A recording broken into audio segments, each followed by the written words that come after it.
Detroit Lions and the Green Bay Packers. This is your Thursday night football game.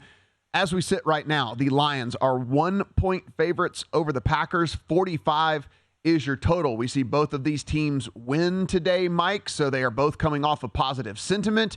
The Packers come back from 17 points down against the Saints to win 18-17, and the Lions, it was look, it wasn't the prettiest of wins, but a win is a win is a win, and they go out and handle business today, find themselves as 1-point favorites over the Packers.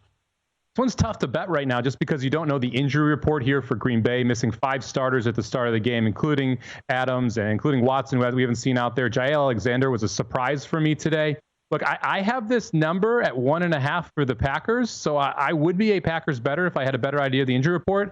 I'd also be a Packers better if I thought that this wasn't going to steam up. To me, if you like the Lions, you want to bet the Lions now -1. I don't see this going anywhere but more toward the Lions. The Lions have been a team that's been consistently get bet.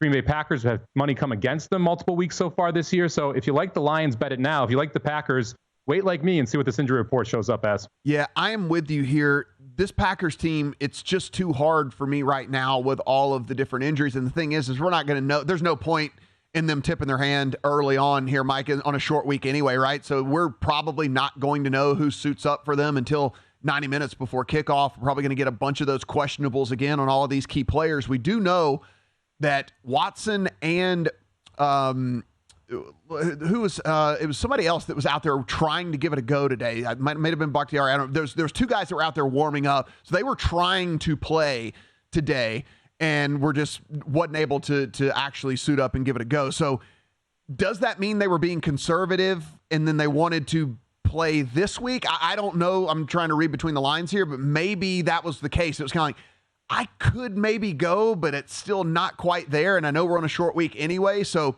why don't I try to focus on that Lions game? Again, that's just total speculation on my part. Yeah, LaFleur got asked that question after the game. He said that none of them were able to go today, but that also could be coach speak. I would expect we're going to see Watson in the game on Thursday just because of how he's progressed through the practice schedule the last 2 weeks. He was a limited participant in practice on Friday after not practicing Wednesday and Thursday. He did try and give it a go before the game, so I would expect you're going to get Watson back for the first time. Jair Alexander is important in this game for me. I was surprised that he ended up out of the game. Bakhtiari, I think, is important, but not as important as having your weapons back.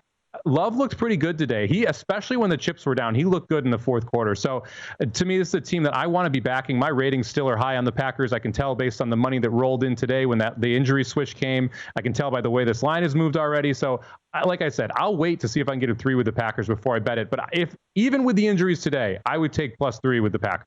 Go to VSiN.com/subscribe to become a VSiN Pro subscriber today.